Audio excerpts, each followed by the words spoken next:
மக்களே, இன்று நாம் திருக்குறள் 450ஆம் குறளை பார்க்கிறோம்.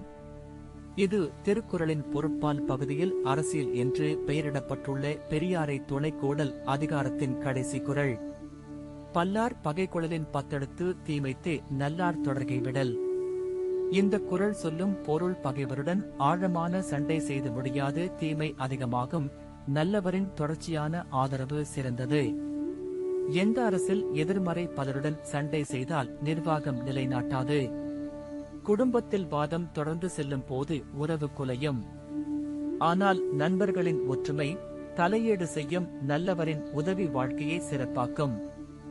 இன்று சமூக ஊடக போராட்டங்களில் இது தொடர்புடையது. அதனால் நாம் எதிர்மறைப்பாடுகளை விட்டுச் செல்ல வேண்டும், நல்லவர்களின் கூட்டத்தை உருவாக்க வேண்டும்.